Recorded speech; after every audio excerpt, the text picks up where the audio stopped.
After several delegations sent from Cameroon by the government to convince Cameroonians living in the diaspora failed in their mission, with tension reported in some countries and burning of flag in Canada, the government realized the situation was critical and the only thing left was to release the Anglophones detained in Yaoundé. But how soon was that going to be? This could not be predicted, since court sessions were being adjourned one after the other. The last of such session was on August 30, when the leaders among others were taken to court, which lasted just for 10 to 15 minutes. Nothing concrete was said. At 5 p.m. local time on national media, a communique is read. The President of the Republic, Paul Biya, has just ordered the court to discontinue the case and free them. I think that today is a very wonderful day for the country. For us Anglophones in particular, the decision of the head of state conveyed by the Secretary General of the Presidency is a welcome decision, particularly at the time when we are craving that our children should go to school. And the head of state comes in to take a decision of this nature that will change the habits and mentality of the Anglophones. I think that it's a wonderful thing. I want to use this medium to thank our head of state for taking this decision, because this decision is going a long way to quell down the pressure that we are already having in the Anglophone sector. I believe and faithfully that with this decision, effectively schools will start on Monday the 4th. And also I want to address the youths and even our brothers of the diaspora. If you listen to the communique, it does not mean that the head of state is supporting lawlessness. They have still warned in the decree that lawless Cameroonians who do not support the peace and unity of this country will be punished. So we thank the head of state, and I must say that this message should go to all Cameroonians. I want to use this medium to plead to our brothers and sisters of the diaspora to give a tap on the back of our head of state for taking this kind of unique decision. I believe that the head of state has proven that he is truly a father. But their release had to follow procedures. That is why they had to go back to court to get an order. People were anxious. Families could not exercise patience. So Ayapola Bini, Barrister Agbobalan Congo, Dr. Fontemneba, Mancho BBC and Co. will finally be released. It was like a dream. Ayapola Bini was the first to leave prison to his Yaoundé residence. He was received like a hero. The head of a family, once upon a time, was away, and now he is back. Yes, I can only thank God. That's the most I can say today. Thanking God that it's ended up the way it has ended up. Maybe someday it will give me the energy to talk, but today I'm not in the mood to say anything. You are the one who fought this fight, Equinox. I don't know. I was asking myself, but where did these people know us? But I think God made you people for this fight. So I thank you people very much. And I thank God. I thank God. I still repeat, I thank God that for 8 months it ended this way. And that the commissioner of government came today and told Papa that, Papa, you are free. You have done nothing. That there's nothing against you. Go. You can fly. Every morning he has 8 tablets to take.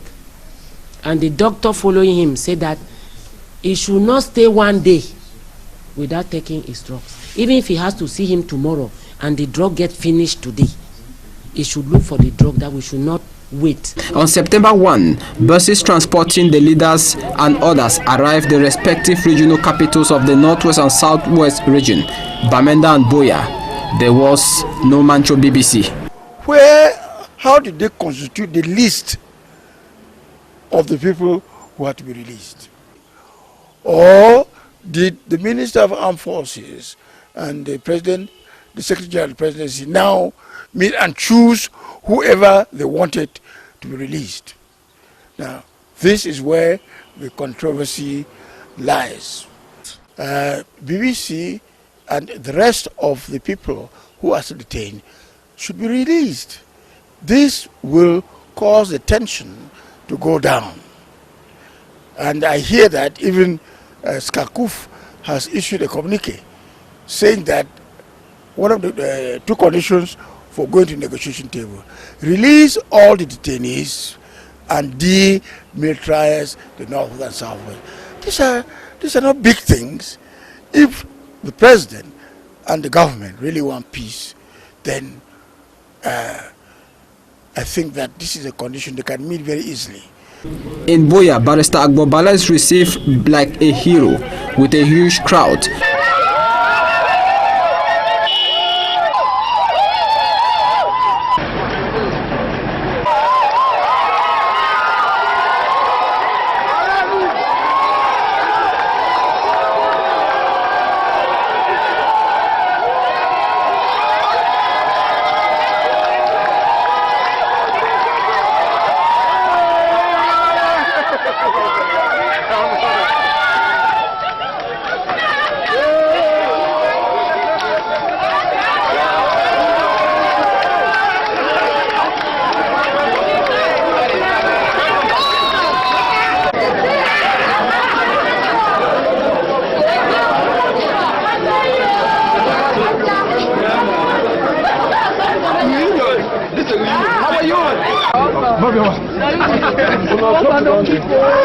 Your husband is here now. How do you feel? This kind of stable. Happy. Very, very happy. I'm excited and I lack words. How was it without him? Quite challenging because that was the first time and it was quite challenging. In his absence, God has been sustaining us. Friends have supported us. Churches have prayed for us to help us stand, and we have been able to stand. I am excited. I lack words. I don't know what to say. I'm so grateful to God Almighty who has made this day possible when we least expected, because we did not expect that it would happen so sudden. But God has made it possible. As he said, to him 1,000 days, what he can do in 1,000 days, he can as well do it in one day. And he has done it for us, and our heart is glad. I'm very happy for the list of those who were arrested. But some are released and some are not released. If all those who were arrested are released, everybody will be happy. To be sincere, the government should try and do something. The government knows exactly what is happening. They have the yam and the knife. It is not the outsider that will come and solve the problem that is happening in this country. It is the citizens of this country, the stakeholders, the civil society leaders, the religious leaders. They should put their hands together, their head together, do something. Although I appreciate what they did, but it's not enough. You have to do more. Okay. Not because school is coming to resume, that's why I had to release those. Why did he release them early? It's only now. So you see that I think it's not good enough. So let them do more. So we can live like brothers and sisters like before. I think the release of those leaders, or the unconditional release of those leaders, is not yet the best step, or is not solving the problem of the Anglophones. Because due to what they advocated for, they should grant amnesty to those that have gone for exile. They should demilitarize bring Southern Cameroon. They should stop adoption of Southern Cameroonians. They should come for a genuine dialogue, and with the president of the UN, to bring everlasting solution to the Anglophone problem. I'm talking like a student. I'm not guaranteed for a good smooth takeoff of the year of school. I'm looking forward to a fresh and frank dialogue that we should go back to the dialogue table as the UN has proposed to be an intermediary in the dialogue table. Then whatever comes as resolution, I will accept.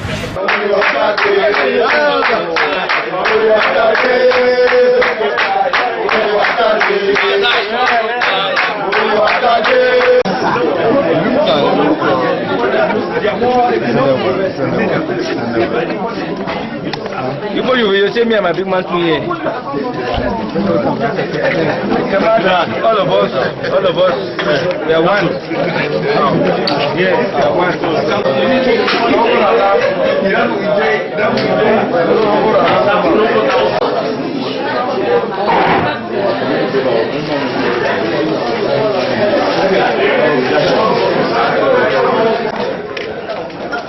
This is the Master planner.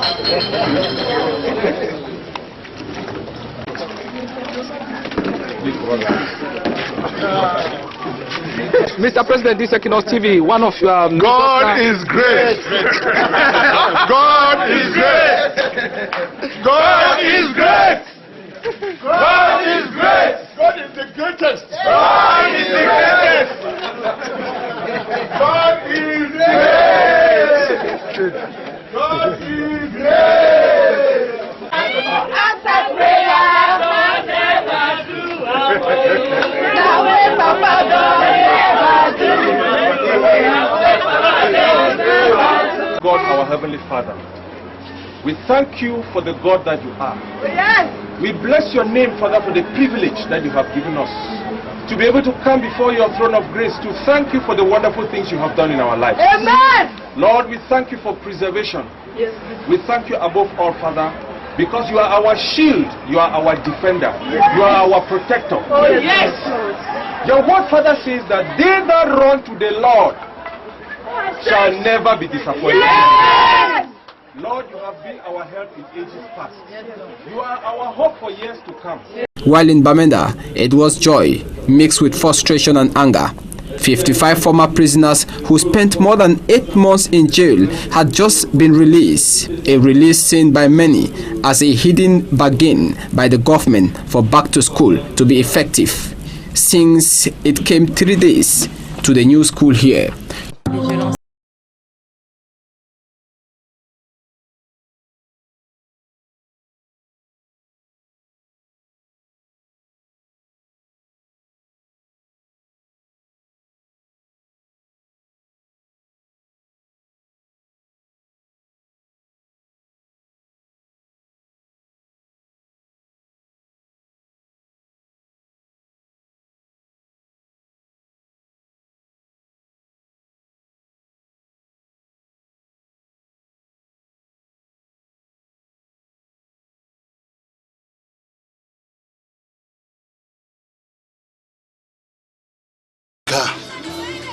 He has decided to revenge by going around concocting stories and sending people to Yaoundé. I've been in prison for this, my family. See them crying for 7 months. For Nidisu, the outside from Obama, should tell you why he sent most of us to Yaoundé. Most of us are students. Students. He go concoct stories, he frame go and send his colleagues, they arrest most of us on no charges. Good morning, Your Excellency. We're happy to be back. To once more thank the head of state for the fatherly gesture that he decided to send back those Cameroonians back home here in Bamenda today. I would like, on behalf of the Northwest population, to thank him once more and advise to those that have come back, yes, to behave in such a way that we shouldn't come back to the situation that brought there in Yaoundé. We are not really satisfied with our judicial system because our judicial system has made a mockery of itself. You arrest students along the route. I'm a journalist, you arrest us. You go to Yaoundé, you are trying us in a military tribunal under tuned-up charges of acts of insurrection, secession, and all the rest.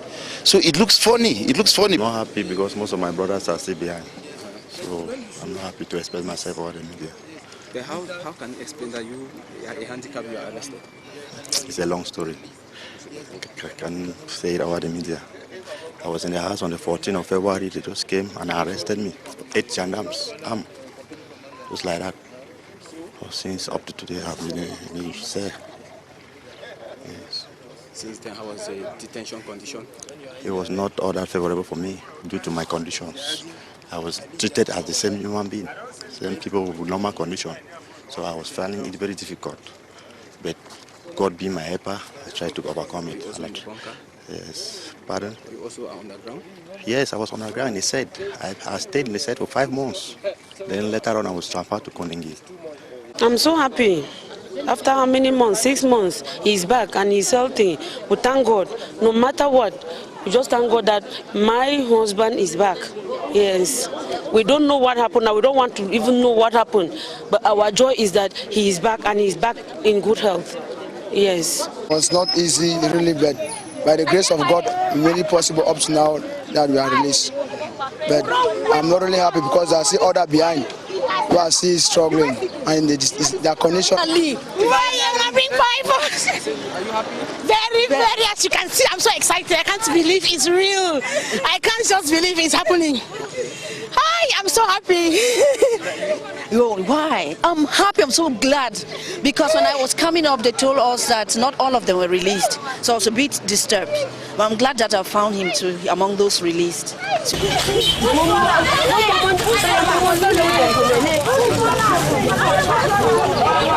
But the resumption of classes for the 2017-2018 school year was timid, very timid, in the two English-speaking regions. If government and mission schools were partially opened, private schools were permanently shut down. Even though timid, we are very, very confident. We are convinced that before the end of the week, this campus will be flowing with students. Right away, the teachers are there with their timetables and everything. They are ready and they will be taught. That is the policy I've brought here. If it's one student, that student will be taught.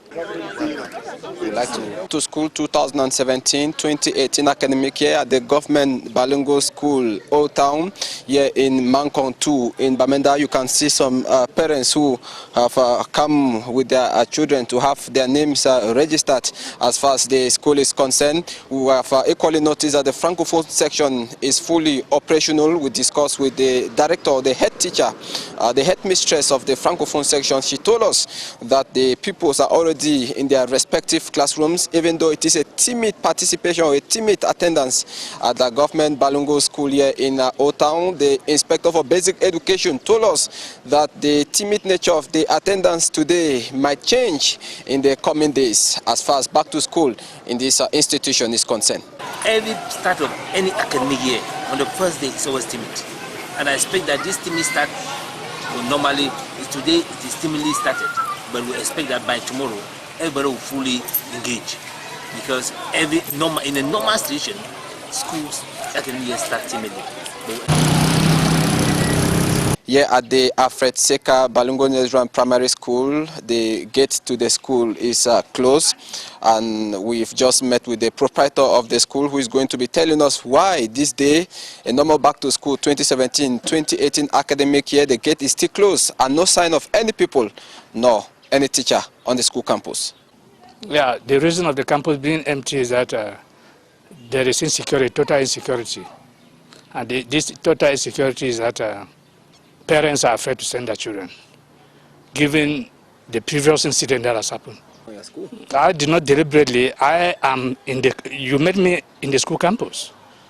Teachers were there, but no child has come. We are there waiting for the children to come, but they are not coming. Yeah, downtown, you know, those are government institutions. And those are, the Francophones are there too. But I don't know why at my level here, Francophones are supposed to be here, they've not come.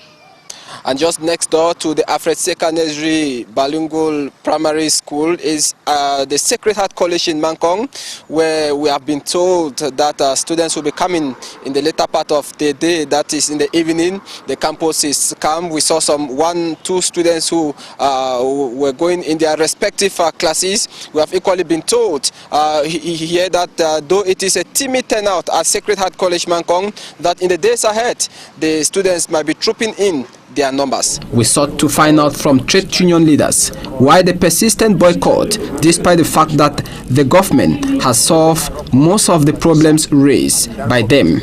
When we called for the strike, we were calling the strike to handle educational issues.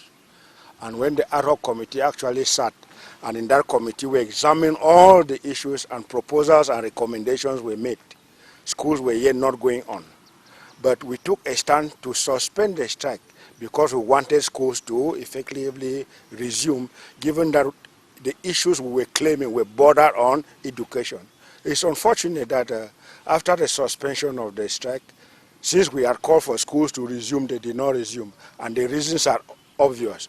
because issues had been left to skip from the hands of the teachers to another level. That is exactly what characterized the atmosphere which did not see schools to resume until now that we think in the days ahead schools are effectively going to resume. So you are for back to school this academic year? Our stand when we suspended the strike action was actually for schools to resume then. That position has not changed. Now we are instead reinforcing the idea that schools should resume because some of the issues that we were expecting government to do have already been done, and the rest are going to be done following the time frames that we agreed upon in the ad hoc committee. Now, what is the devastating effect of the no school, especially in the Presbyterian school? This is a point that actually makes my heart to bleed. Bleed, why? Because when we sit and look back, we see the consequences of this strike action bearing heavily on the children who are supposed to be in school. They have gotten themselves involved in some unorthodox practices that if schools normally were going on, these issues would not have occurred. We have recorded cases of teenage pregnancies. We have registered cases of drug addiction within the peers of the children. We have witnessed cases of high-handedness and rascality with the children. Some already are Okada riders, and it is going to be very, very difficult for us to bring them back to the frame of a normal school-going situation. So there is a lot of work that we have to do to rebuild confidence and indicate to the children that education that was stalled along the way has to take back its rightful position. Then on the part of the parents, leaving their homes, running their homes is a little bit difficult because the children now are forced to stay at home, and the cost of living in their homes is a little bit higher than if the children have been going to school. Again, on the part of the teachers, especially those of private education whom we represent, for all this time, they have not been able to have salaries. And as a leader, I feel really sorry for them because, unfortunately, our authorities indicated that because of the stoppage of the school and the principal source of finances is school fees. So what they are collected have already been used, and what was remaining could not sustain the teachers within this period. The public might have had other reasons which are not unknown to us. It was now a community issue, and the community wanted certain conditions to be met by the government. I would not want to enter into those details. I would want to remain strictly on the educational platform, because that is where we started our strike, and we have been following that particular course of action ever since. Now that about, we can say, 3/4 of pupils and students did not go to school, you as a person managing the Cameroon Teachers Trade Union today, are you satisfied with the results that have been given at the end of the school here? The results are a shame to us teachers who are out to educate, to impart knowledge and make our children grow to become responsible citizens and feed themselves wherever they find themselves. We are very embarrassed with the results, but those results are a true reflection of the level of preparation of the candidates. It simply reflects their output. For we are all aware of the fact that many of them did not go to school, and even those who went to school studied under a very intimidating environment. The environment was not enabling enough for them to prepare adequately for the exams.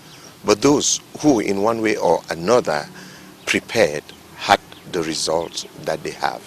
And so today those results are indicative to all of us, parents, teachers, education stakeholders, that we must put all hands on deck to cause these children to go to school and have the education that we want them to have. We have gone through the system, and if some of us are where we are today, It is simply because of the education we received. Analysts were also quick to look at the situation after the release of those arrested. With the Anglophone problem that has been going on, a lot of people have understood it differently from different angles and so on, but as someone who has been in it from day one, I have been looking at the whole picture and reading the signs of the times, and I think especially with the release of our prisoners recently, I'm talking of Dr. Bala, Dr. Neba, Justice Barrister Bala, Dr. Neba, and Ayapol, and others. This kind of like lessens the social tension, so it allows people to become a little bit more rational, so we can see what we are doing. But I'm very hopeful that classes can go on, because the truth is everybody appreciates education, and parents have made a lot of sacrifice, children have made a lot of sacrifices, and then as of now, many parents have moved their children to the French-speaking Cameroon. Some have sent their children to Nigeria. Those that are rich have sent the children abroad. But we are saying, look, there are a lot of other poor folks who are here who really need to go to school. Otherwise, there's going to be a lot of social tension. The inalienable rights of the people have been tampered with. Most of the Anglophones are on exile. Some have run for safety. While we were happy, I thought the government could have been apologetic on the maltreatment, the brutalization, and the illegal arrests carried out with those who have committed crimes and those who were innocent. Because not everybody that was arrested was caught in the sin. So the government was supposed to be apologetic. I also expected the government to say something about those who are in exile, because we got information that people arrive at the airport and they are arrested. People arrive at the airport and they are deported. So we thought that it could have been explicit so that those who are outside can feel comfortable to come back home. I also thought that it could have come with a program for the dialogue,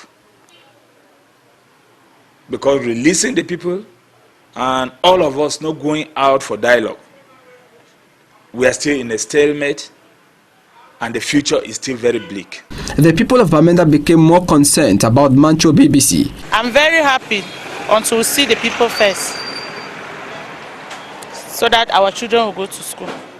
But if we don't see them, our children will not go to school. I mean that I love them to be released. You were happy after yesterday's decree?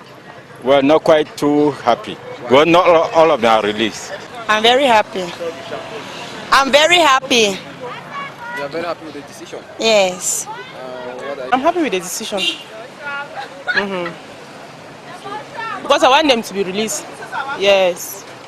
It's really, we are really happy, because now people, the tension have subsided. Yeah. So I believe school is going to resume, because now we are happy. It's just like you have you got married to a woman.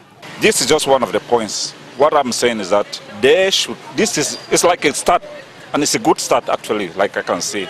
We were talking about dialogue. If these people have been released, all of them, and we go back to the table and dialogue and look for a way forward into this matter, then I think that will be. President also go free Oman. Me free Oman in television. We see how they come out.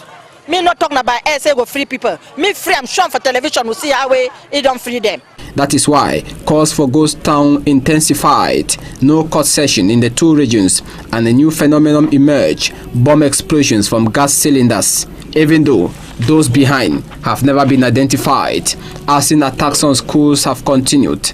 On Wednesday, September 21, 2017, at 8:30 p.m., a bomb was activated against a police patrol at the hospital roundabout next to the Bamenda Regional Hospital. The firing of the bomb was triggered by an electrical device operated from a mobile phone and 2 detonators, injuring 3 elements of the police force.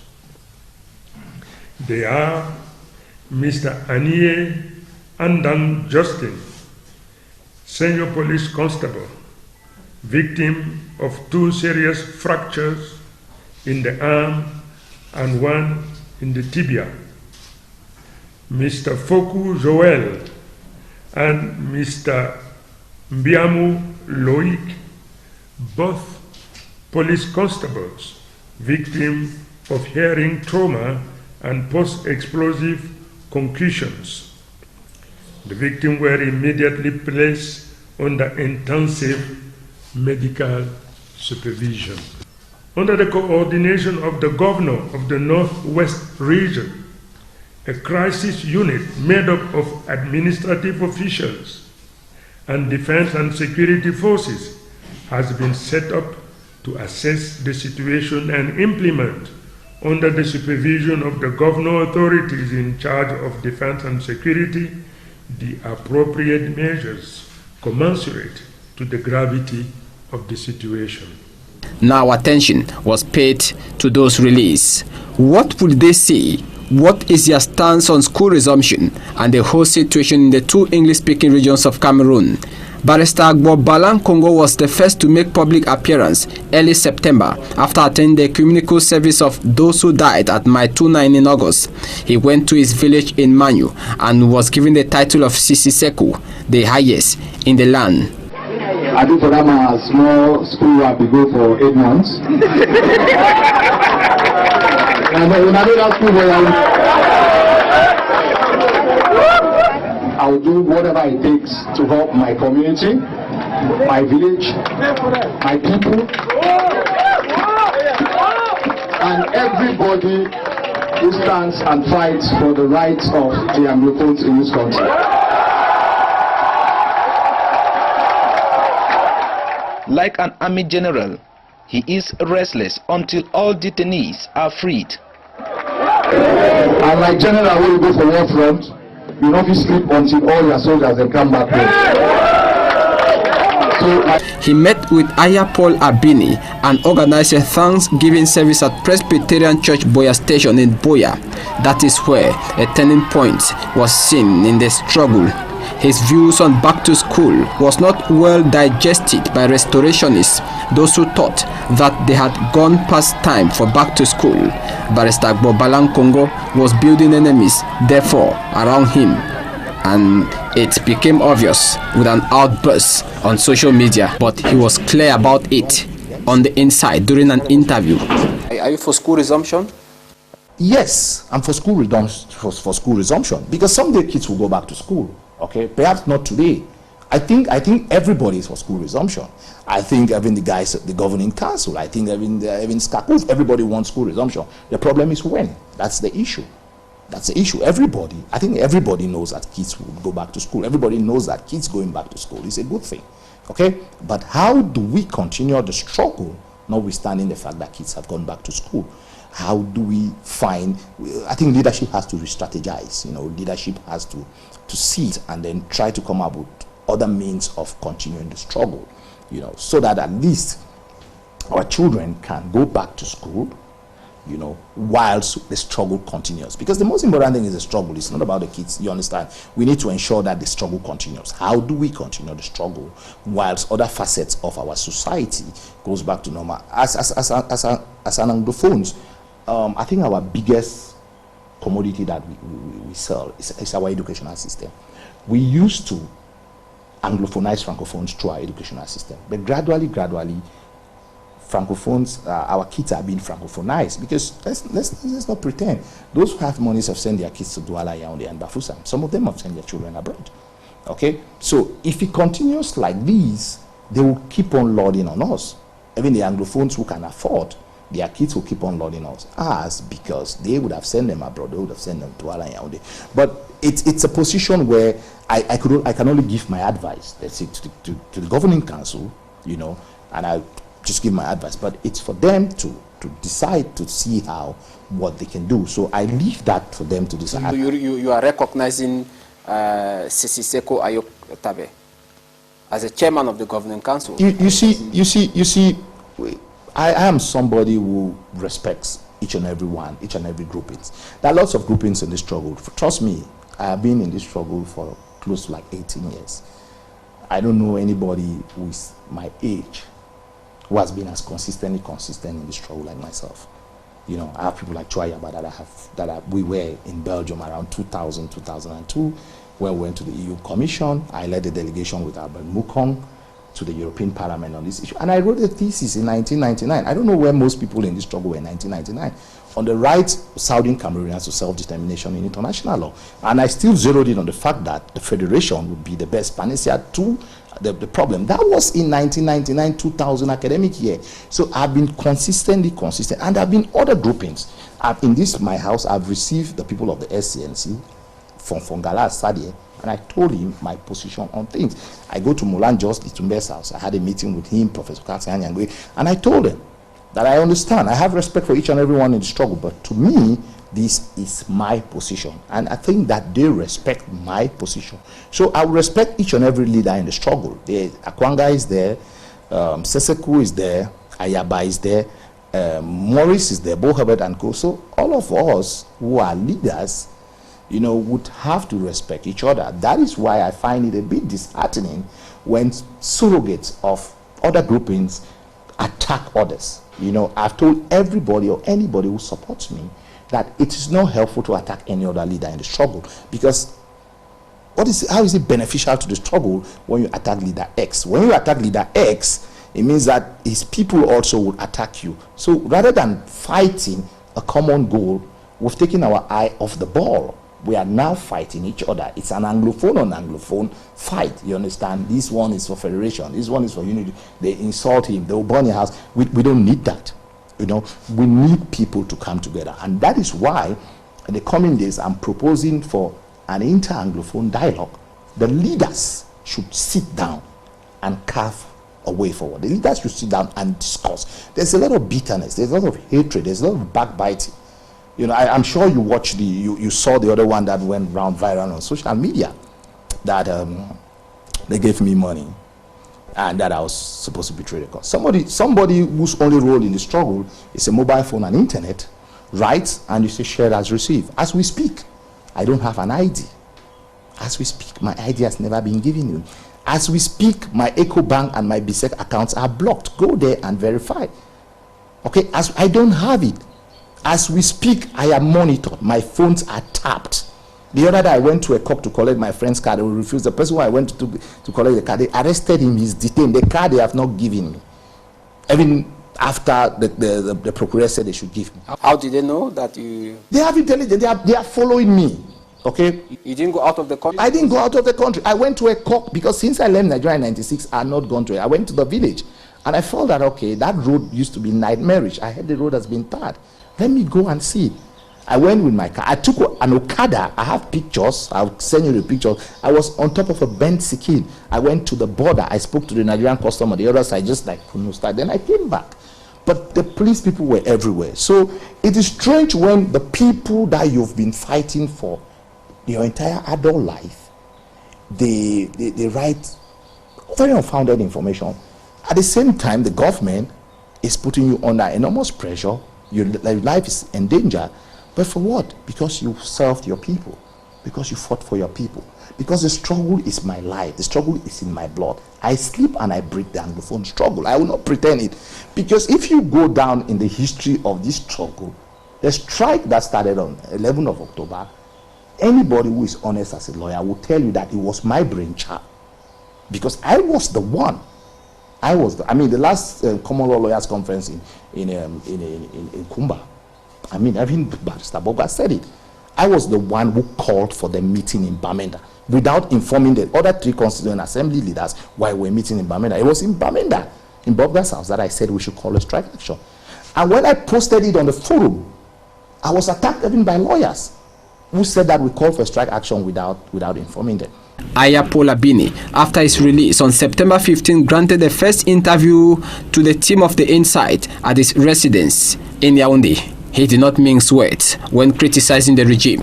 Today, you are released. Chief Justice Ayapola Bini is free. You can travel to the US, to UK, and wherever you want to go to. Can we say today that you owe gratitude to President Paul Biya, who ordered for your release? Have you sent a letter to him already saying thank you, Mr. President? I have no cause to rejoice over my release. Why was I abducted in the first place? If anybody tells me this is the reason we kept you for 223 days, I can turn to Mr. Biya and say, oh, thank you for getting me out of the hurdle. Nobody has told me anything. I know to the best of my knowledge that I have all along acted with integrity within the law and in justice.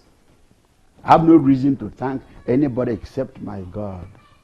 I've already thanked my God. The people who fought for me, journalists like you, especially Equinox, Meg Jans, Messager, I cannot name them. Each time I sit at the computer to write something to thank them, see, I get blinded with tears. That small ayah generated so much compassion across the world. Those are people I have to thank. Not the person who signed the... No. Was I charged? If I was charged and he signed a nolle on my behalf, I would thank him. I wasn't charged. Up to now, I don't know why I was kept in captivity. I wouldn't even talk of custody. Why I was kept in captivity, I don't know. It has gone viral, or it went viral on social media while you were still in detention, that you had some sort of co-war with the present Justice Minister, Laurent Esso. I have never had an encounter with the present Minister of Justice. I've never had any encounter. If he had anything against me, it is best known to him. Only he can answer. What I know is that I applied to go on early retirement. His predecessor, Mr. Amadou Ali, started following up the file. When he came, the file disappeared. And he's the very man who turned around to send me on retirement, leaving my senior, much older people in place. So if he owes me a grudge, I don't know where I wronged him. And so it is impossible for me to answer if I was in any cold war with him. But you read those posts on social media, definitely. No, I was cut off, as I've told you. I could watch TV, I could hear the radio, but I was not allowed to be on the Because at a certain point, you were also writing on your official Facebook page. We saw you wrote something concerning the MP for Akwaya. What did he do? Yes, because those are the people who conspired against, not Aya only as a person, but against PAP. You know, after my performance in 2011, in fact, I was third. My representative at the National Commission for the Final Counting of Votes kept, briefing me. I was third. After they had counted all the votes, all of a sudden, Mr. Damanda Mjoya and Mr. Gaga Aman were pushed before me, and I became fifth. So it was so astounding that people saw PAP as a threat, the only opposition party to rely on, even today. So when the Guardian Post came out with a publication that I was tipped to be the consensual candidate for the opposition sometime late last year, I started receiving death threats without telephone numbers. People came right to the quarter here and started, designing whatever plans, locating my residence. People were sent to the internet to attack me. People like Patrick Mbala, Patrick Dupree, my library is rich. I have those posts stored.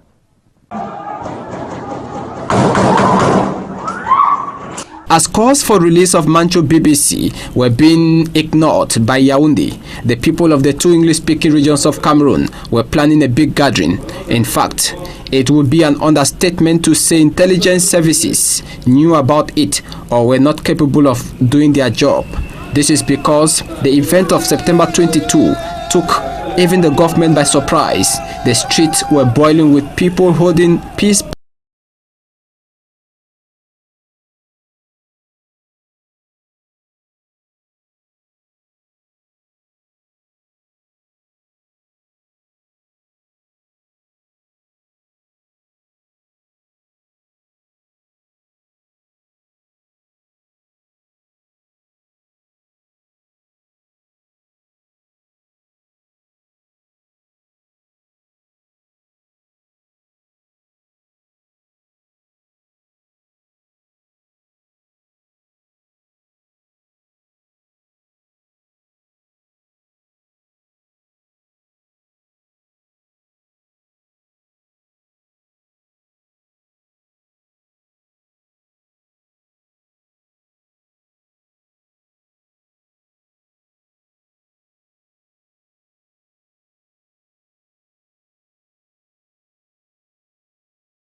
as the Cold War continued and following brutal response in some areas by military on marches of September 22, international bodies saw bloodbath on October 1 coming, Day of Independence of former Southern Cameroon.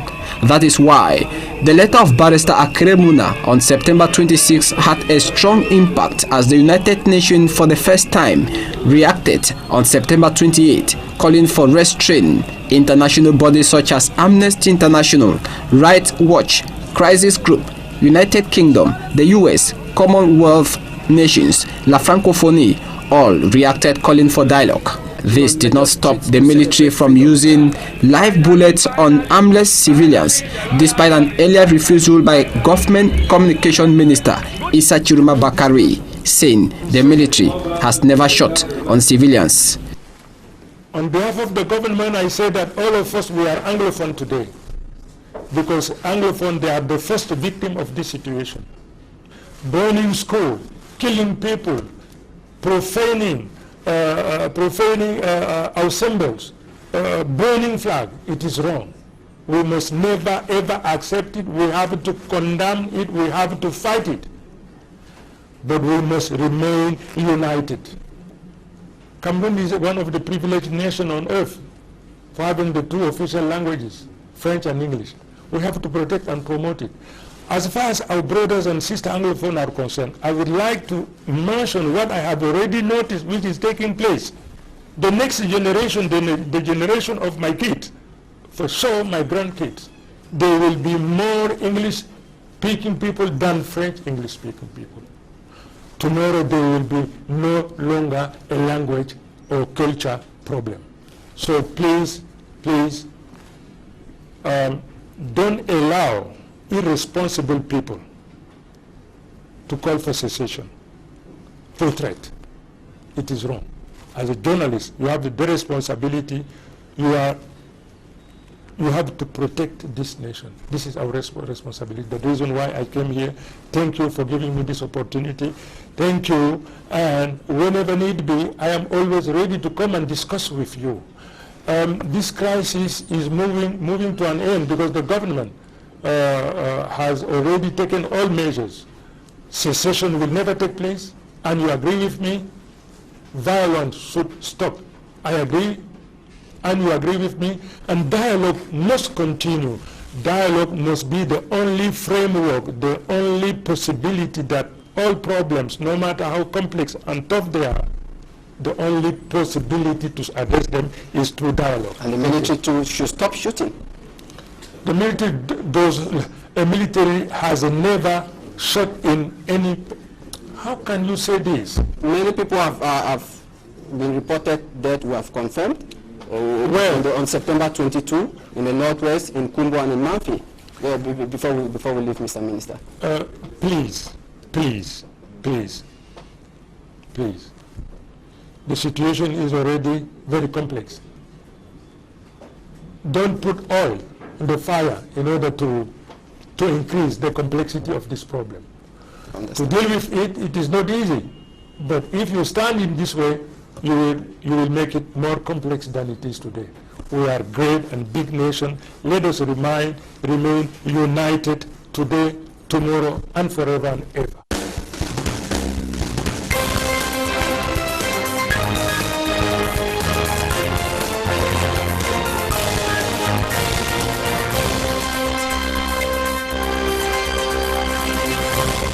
There is even no belief because the governor, including the minister, most of them don't even have the information of what really happened in the field. You remember the first explosion, we were told that it was an explosion of the gas bottle.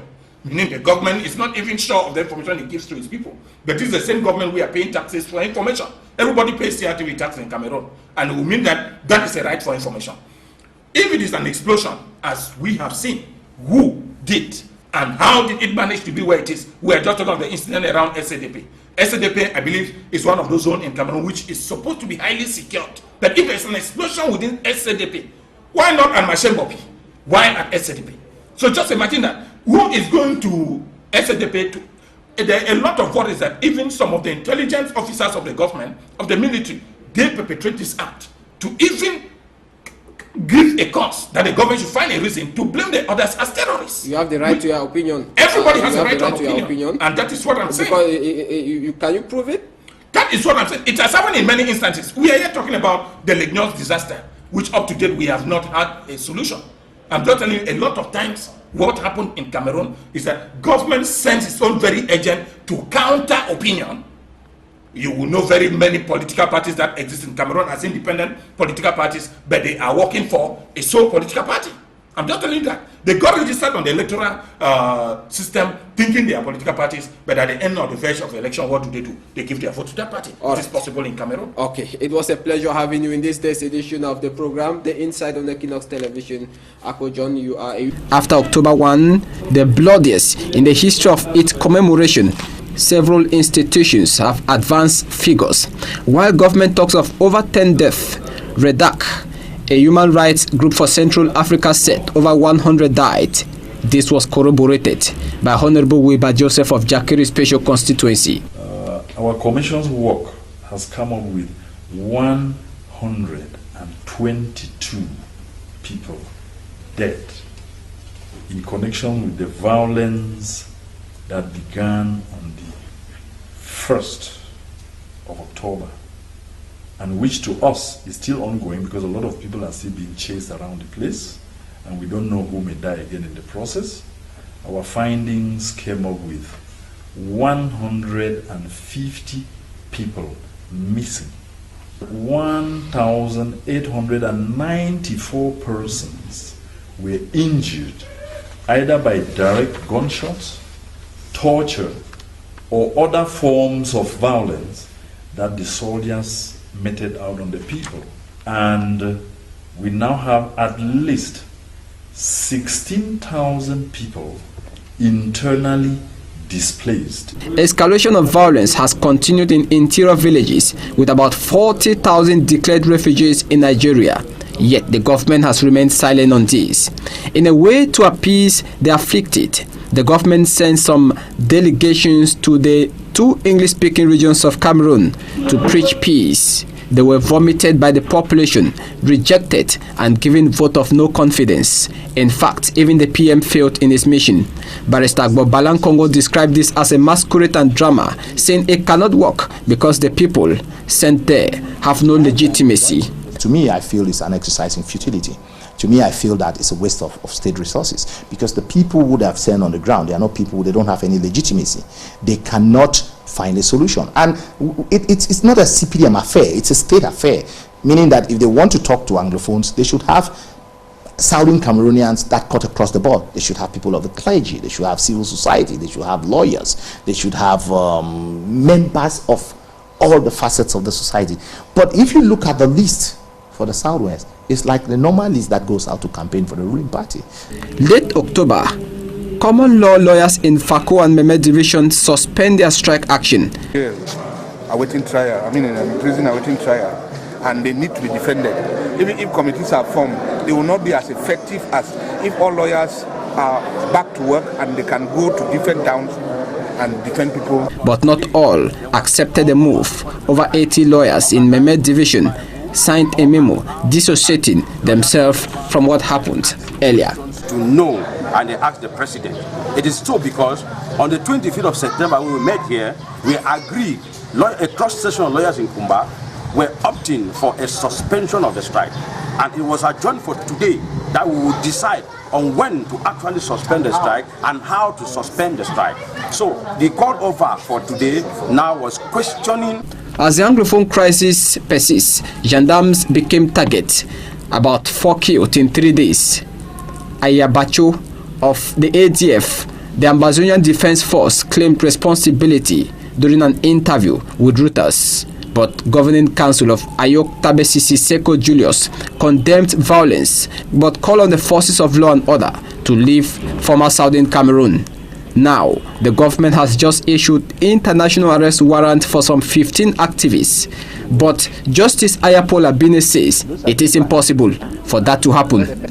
No one wants to be a loser in the fight. The government has maintained its stance on the form of the state, while restorationists have confirmed Seko Ayok Tabe as the interim president of the Federal Republic of Amazonia. He has been attending several international seminars, meetings, and giving his views. Today, everyone is talking about dialogue, but no one is saying how the dialogue will take place, when it will take place. We cannot tell, not even me. The 2018 presidential elections is fast approaching. That we are not ready to die. Let them liberate the people. The people want to be liberated. An Englishman is a gentleman. We are asking for gentility. As a white man, we don't want war. We are asking for our liberation. Thank you.